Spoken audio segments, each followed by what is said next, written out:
सुनो जी, मुझे तो शीतल की बड़ी फिक्र रहती है। उसका ध्यान तो बस घर के बाहर दोस्तों के साथ घूमने फिरने में ही रहता है। उसे कुछ बोलो तो एक नहीं सुनती। मैं तो कहती हूँ इसकी जल्दी शादी वादी करवा दो, वरना लड़की हाथ से निकल जाएगी। तुमसे ज़्यादा चिंता है मुझे शीतल की शादी की। कल ही वो रामपुर वाले मौसा जी को फ़ोन भी किया था। बता रहे थे एक लड़का है नज़र में। उनका अपना घर है और लड़का भी अच्छा है। अरे तो फिर बस बात चलाओ ना, एक बार देखे तो सही लड़का और घर बार कैसा है। कौन से लड़की की बात चल रही है यहाँ? तुम्हारी शादी की बात चल रही है बेटी। अब तुम्हारी शादी की उम्र हो रही है तो लड़का तो देखना पड़ेगा ना। उफ़ो, मुझे अभी नहीं करनी शादी वादी। ये तो मेरे खेलने कूदने के दिन है। बहुत खेल कूद ली तुम। अब घर के काम धाम सीखने की कोशिश करो, समझी?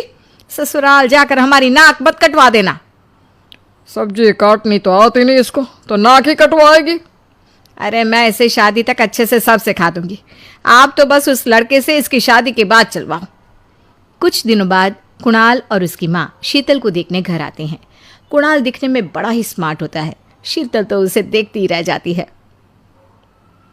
देखो जी, हमारी कोई डिमांड तो है नहीं, बस हम चाहते हैं कि लड़की घरेलू हो, घर के सारे कामकाज संभाल ले।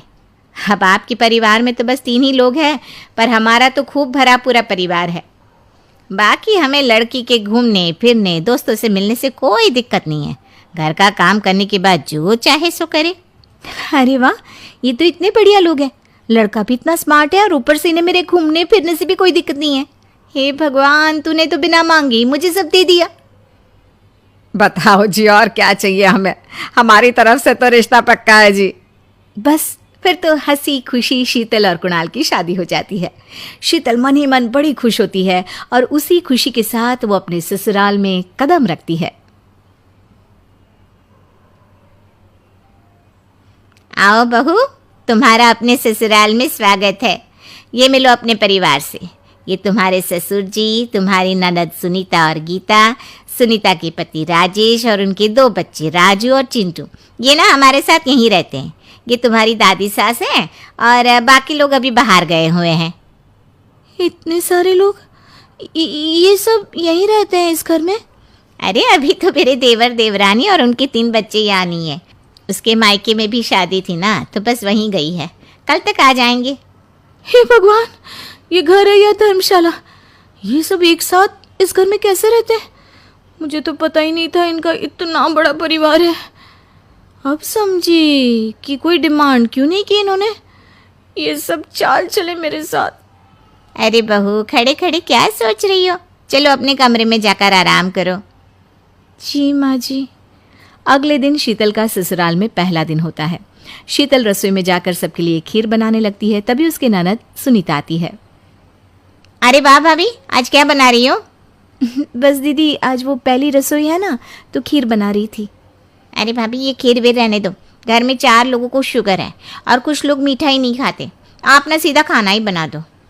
क्या फ़र्क पड़ता है, मीठा बने या नमकीन? बस बहू के हाथ की पहली रसोई होनी चाहिए ना। जी दीदी, तो फिर मैं खाना ही बना देती हूँ। आप बता दो खाने में क्या बनेगा? बस सिंपल सी कोई सब्जी बना दो, जैसे आलू गोभी या आलू मटर, और उसके साथ रोटियाँ सेक दो। हमारे परिवार में अब तुम्हें मिलाकर पूरे 20 लोग हो गए हैं।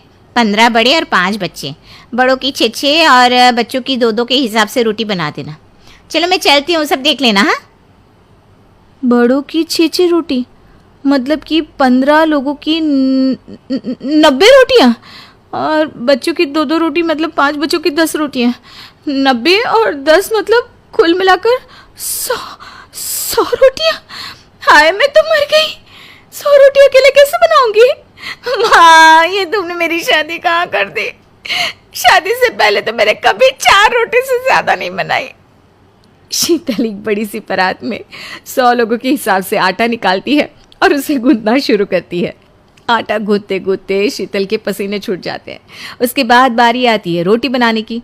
शीतल एक एक करके रोटी बनाना शुरू करती है और 10 रोटी बनाते ही अपनी कमर पकड़ लेती है। हाय, मैं मर गई। मेरी कमर टूट गई खड़े खड़े, और ऊपर से इतनी गर्मी। मैं 100 रोटियाँ कैसे बनाऊंगी? अरे भाभी, सब बाहर रोटियों का इंतजार कर रहे हैं। ज़रा जल्दी जल्दी रोटी सेक दो। सब